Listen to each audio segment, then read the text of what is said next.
The Antonio Villaraigosa Leadership Award was first presented to Mayor Villaraigosa of Los Angeles in Orlando as he closed his term as the president of the U.S. Conference of Mayors in 2012. Anybody in the room that was with us in Orlando at the summer meeting in 2012? Here we go. We got some folks here. Thank you. Thank you. At that time, the Latino Leaders Network announced it would rename the award in his honor to recognize outstanding mayors who are dedicated to bringing their diverse communities together to include us. Mayor Villaraigosa clearly set the highest standard of excellence by which all future awardees will be measured, and we are thrilled that he has joined us once again tonight. Please welcome the Honorable Antonio Villaraigosa to the podium for honorary tribute to Mayor Michael Hancock.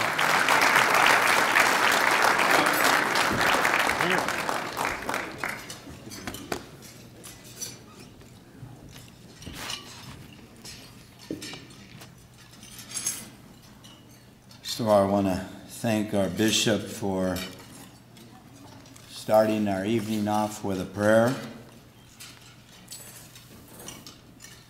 I'd also like to thank our servers. Let's give them a big hand.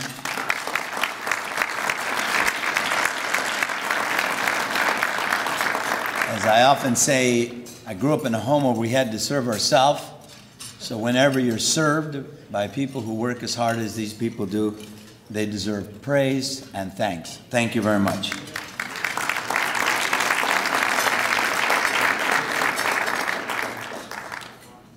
I want to say something about Mickey.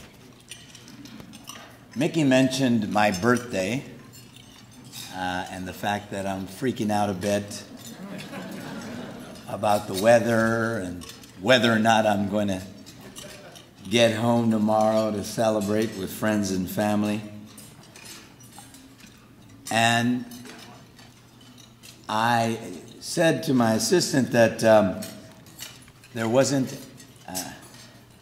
any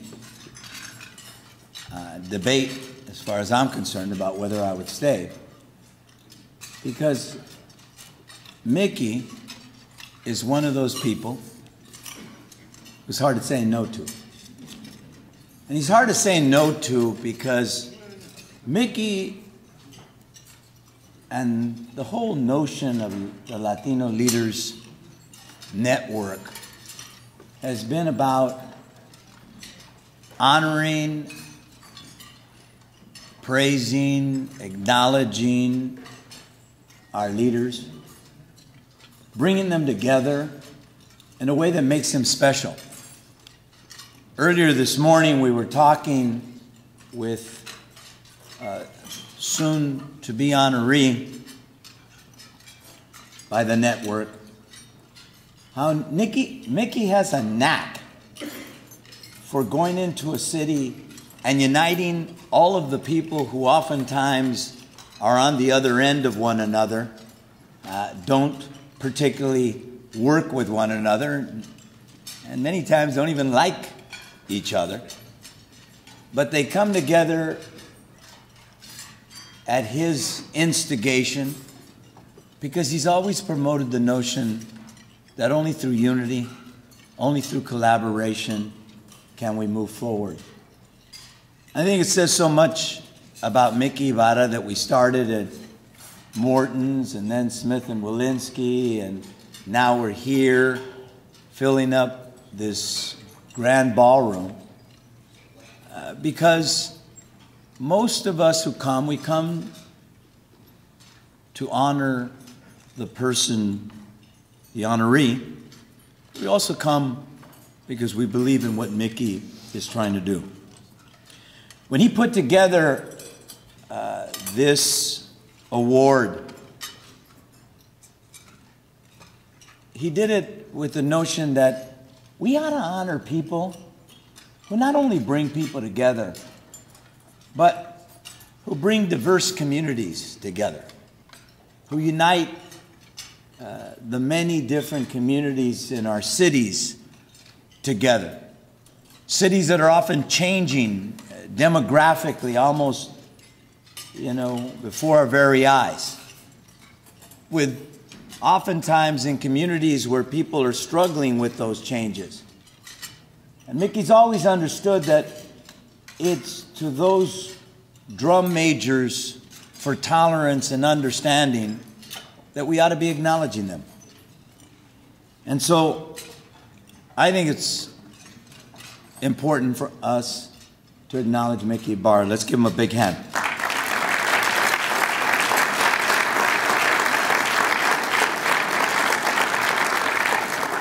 And after saying that, Mickey, you better be the weatherman, as I expect to be on that plane tomorrow morning. I couldn't be prouder to be presenting this award to our next honoree. He likes to say that I was the first mayor to visit him upon his election.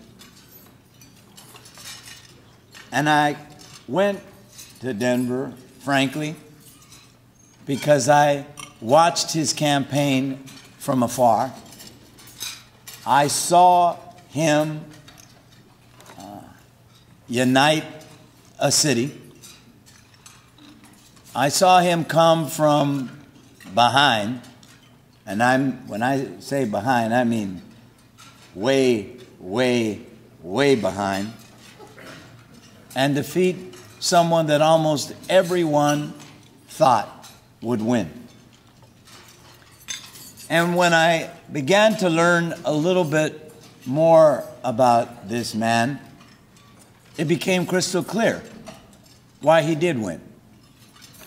You see, his story is a uniquely American story.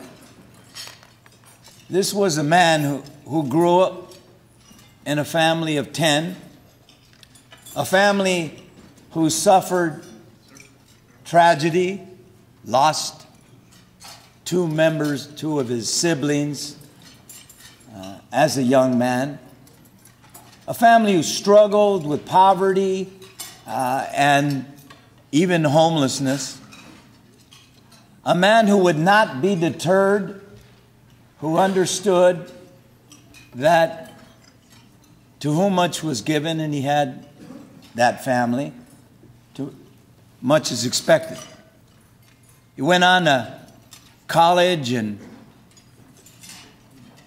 then got a master's degree, served in the city council for 2 terms, was the president of that council twice, won that race because when people realized who this man was, the character of the man, a uniter, a man who understood that when you make it, you got to help others to make it.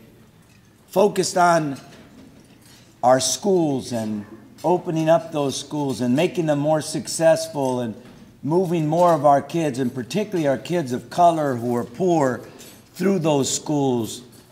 He developed a number of programs to engage our young people in a way, and particularly in those communities that have been left behind. And so when you began to understand what that story was all about, you understood what Michael Hancock was all about. A man who had struggled, who had known adversity, who had overcome obstacles, and believed that the role of a leader is not to bang on your chest and say how great I am. The role of a leader is to open up the door for the rest. And so today, we acknowledge a uniter. You know, Denver's a great city. I've been going to Denver since I was 25 years old. President of my union, United U.S. Equal Opportunity Commission. going to that city and watching it grow. It's a city that's still 60% of that city traces its roots to Europe. Only 10% African American. But they elected him because they saw in him a man who would stand up for everyone. The least among us, the most important, if you will, as well. And that's really why we acknowledge Michael Hancock today. He's a humble man. I've watched him. I've met with him. He's not a guy who bangs on his chest. He's a guy who quietly does the right thing. And so it's my honor to present this award to a man who understands that the role of a shepherd is to bring the flock in. And that's important, because right now we have leaders who divide us on the head of a pin. And so in politics, to have someone like Michael Hancock at the helm of a great city is important. It says to those people, you know what? Our job is to bring us together. Our job is to celebrate our diversity. And so, on behalf of the Latino Leaders Network, Tribute to Mayors, we acknowledge this young man who's got a great future because he does the right thing.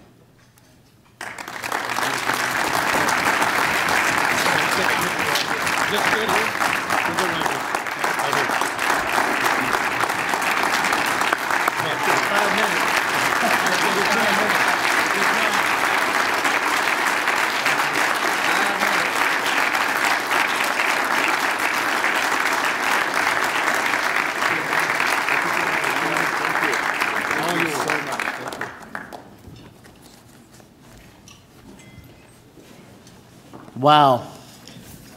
First of all, let me thank all of you for this honor. Let me thank my good friend Mickey, who I met very early on in this journey, who expressed to me the importance of being who I am and to remind me to always to be inclusive of everyone. So Mickey, you are one of my heroes, and I thank you for this honor. When Mickey called me and told me he wanted to honor me this year, I asked him, are you sure that you met Michael Hancock? Just want to make sure he didn't misdial. But it's a real honor, Mickey, to receive this award at your event, an event that I have been to every year since I've been mayor, and have always enjoyed the significance and the symbolic message behind this event. To my good friend, Antonio Villaraigosa, who indeed did visit me shortly after election, first mayor to come see me, and walk into a hotel in my city as a newly elected mayor to see the mayor of Los Angeles, the president of the U.S. Conference of Mayors. And I was patted down.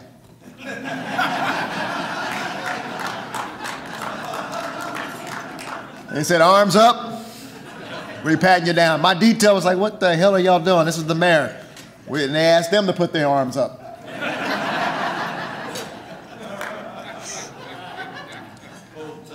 And that moment that he and I sat and had dinner in Denver was a very special moment, because I knew who he was and was honored to be in his presence, but he was there to tell me, and this is what he said to me: no matter what you go through, I got you. And you call me no matter what you need. And he has been there. There have been a couple issues I've come, what do you think about this? He's given me his qualified advice, and I'm appreciative. But he's a beautiful human being, and I truly believe that he will be the next governor of California, and I'm excited about that. I'm excited about that.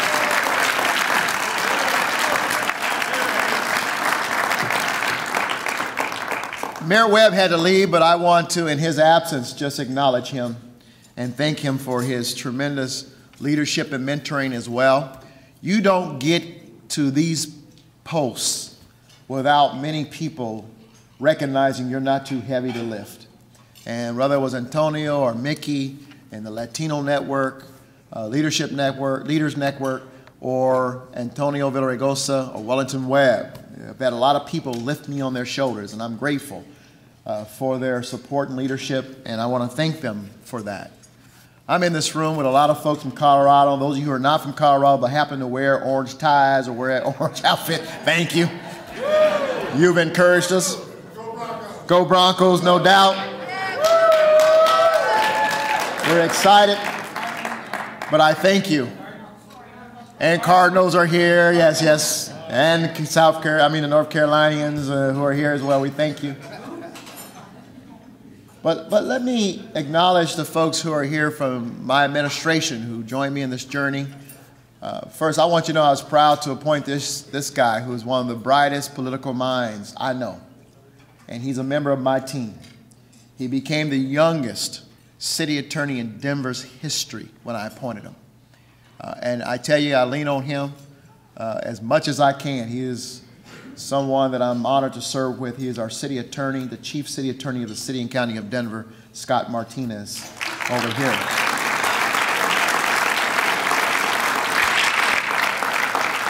I'm also joined by my legislative director who handles my federal and state policies and makes sure we get what we need, and that will be Emily Haber, who's over here.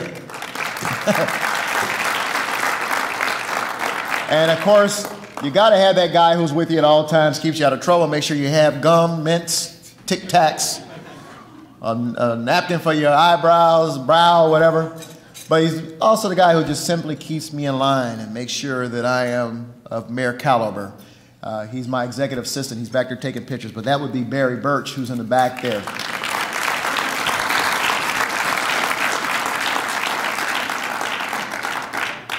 And to all the mayors who are in the room, I am honored to be in your presence and to receive this award, because I've been here when other mayors have received it, and it's an honor to be acknowledged by this venerable organization. I know what it means to be a mayor, of course, and the challenges and burdens that we take on every day. I just want you to know that every time I meet a mayor or I celebrate a mayor, I salute you, because I know what you take home every night. In this room, if I'm allowed, I want to just acknowledge one particular mayor, one of my counterparts in Colorado. He is the newly elected mayor for Colorado Springs. That would be John Suthers. Is he still here? There he is. Where is he? There he is, my man, John Suthers. And let me just say this before I just launch into a very brief comment. I'm amused by the snow issue here in D.C. being from Colorado. So I have my best friend in the world, Peter Groff, who was the president of the Colorado State Senate. He lives here in D.C. now. He was part of the inaugural Obama administration. He texted me today, and he says, I just want you to know my kids are home today. And so Peter, we're not that far apart in age, so we grew up in Denver together. We get what it took in Denver for them to send us home or keep us from school. He says, by the way, they already are home for tomorrow. And I said, but Peter, not one flake has fallen. He says, I know. That's why I'm telling you. This city is jacked up. Now, nothing against Mayor Muriel Bowser. I love her to death, and our D.C. folks. But, we in Denver, those of us who grew up prior to 2000, we understand the process called knee-high, which meant it had to be at least a knee-high of snow before they sent you home or said you can't come to school. We also knew what that meant, you walking through the snow. I remember walking in 2 feet of snow to get to school. They did not cancel school. So the fact that not a flake has fallen and they have canceled school here in D.C. has told me how far policy has changed throughout this country with regards to snow.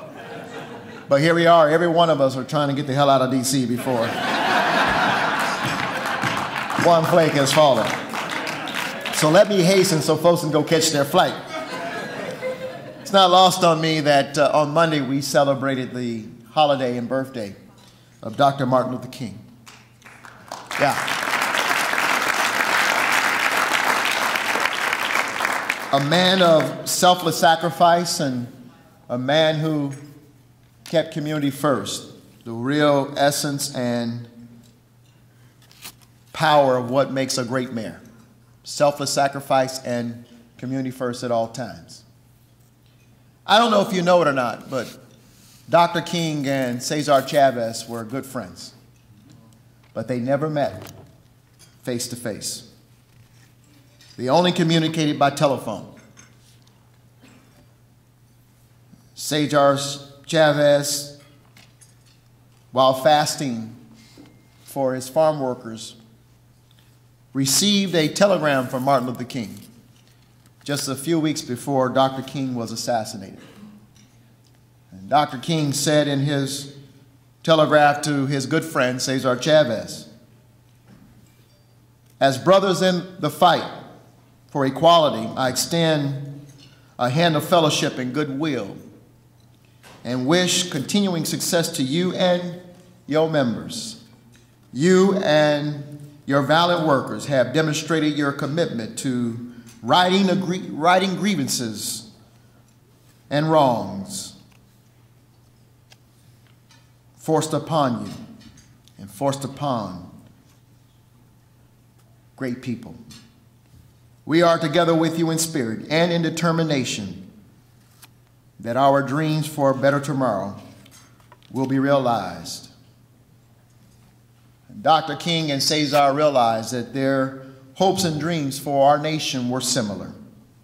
Dr. King recognized that Cesar Chavez was inspired by the civil rights movement and the work that Dr. King was doing. And in fact, his same movement in California mirrored the same values of nonviolence and boycotts that Dr. King had inspired all over the nation. Cesar Chavez once said about Dr. King, about the monument to tribute Dr. King on the National Mall. "This monument on the National Mall doesn't just honor a great civil rights leader. It helps tell the story of America for all Americans." The reality is that Dr. King and Cesar Chavez realized this, just as every mayor around this country realizes. All men are caught in an inescapable network of mutuality, tied in a simple garment of destiny. Whatever affects one directly affects all indirectly. Dr. King went on to say, "I can never be what I ought to be until you are what you ought to be.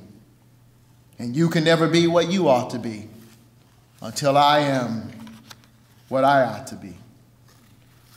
The reality is, as mayor, we recognize that we represent everyone. Mutuality that drives my vision as mayor, drives the vision of most mayors in this room, most good mayors, who cannot be boxed into favoring one side or the other, even in times of Black Lives Matter, even in times of concern about police-community relations. We recognize that the most effective position is one of convener and one of leader, who may personally have a sense of passion one way or the other, but recognizing that I stand for all people. Yes, black, brown, white, red and yellow, Christian and yes, Muslim, Jew and yes, Hindu. We are mayors for all people in our cities. That's why it was important for me, for my cabinet to reflect my community. The three people I introduced tonight, you see, are diverse and represent different segments of my community. That's why it's important that mayors stand for mutuality. I can't be who I ought to be until you can be who you ought to be. And you can't be who you ought to be until I can be who I ought to be. That's why I ran on the mantra, Mayor Villaraigosa, that every child in Denver matters, no matter where they live or what zip code they fall under, and they deserve a right to a quality education in their neighborhood. Every child in Denver.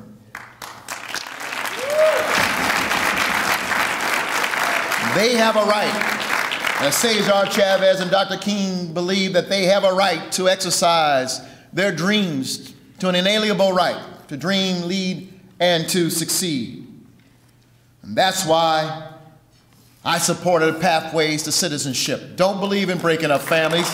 Make sure we do what's necessary to keep families together in this nation.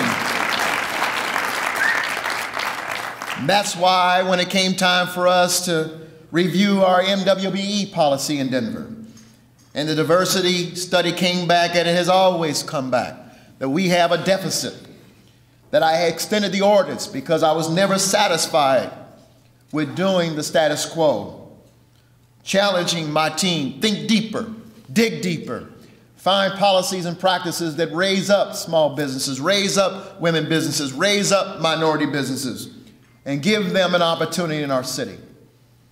That's why through executive order, I not only required us to try new protege, mentee type programs, but I required companies, particularly majority companies, to prove to us in the city of Denver what you do to include women and minority businesses outside of pursuing public contracts.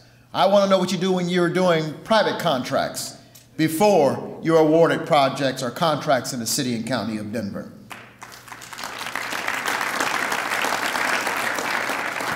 I can't be what I ought to be until you can be what you ought to be.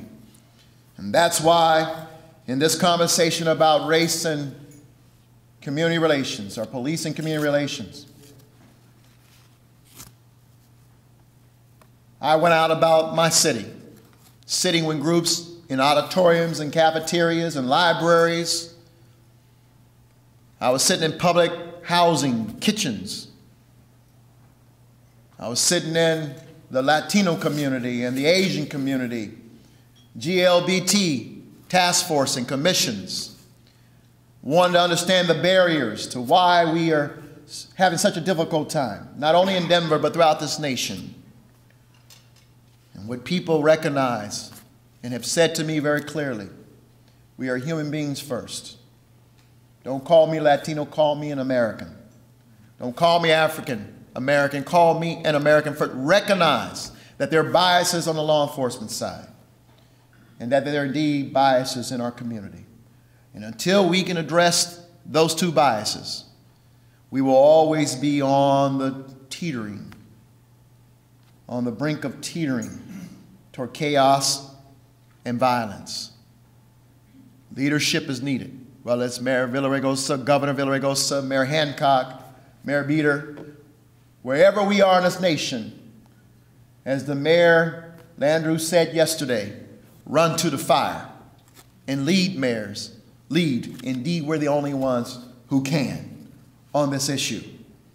And then finally, let me say this, that when gang violence spiked in my city, recognized it was primarily black and brown youth who were dying on our streets, who were pointing guns at each other. Not only did we summon law enforcement, but I'm glad that as an African-American mayor and as a Latino city attorney, we looked at each other and said this issue is deeper than just law enforcement. We need to convene those who are dealing with the issues of housing, those who are dealing with the issue of job training, human services, and children affairs. Our approach must be much deeper than just preparing to lock up the young men on our streets.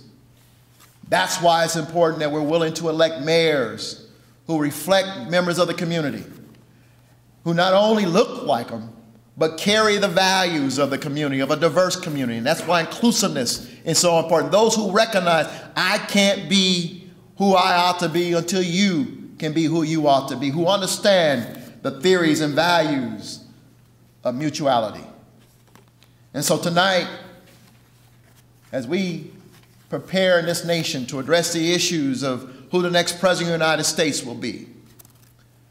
I challenge every one of us, as I accept this award from the Latino Leaders Network, to think hard about that candidate who is espousing the values that you espouse, who recognize that my destination is mutually tied to their values and their destination, who recognize that they can't be who they ought to be until you can be who you ought to be, who recognizes that they're willing to stand up and be accountable, and not necessarily ready to take one side or the other, but to recognize that they will represent every American, even Muslims, Christians, and Jews, and all the other faiths, white, black, Latino, American Indian.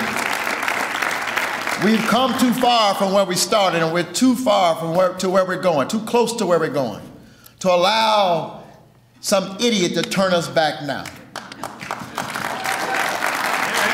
And so my hope is I accept this award, that you all will join with me to recognize that just because an idiot does what an idiot will do, doesn't mean that everybody who looks like that idiot acts like that idiot too.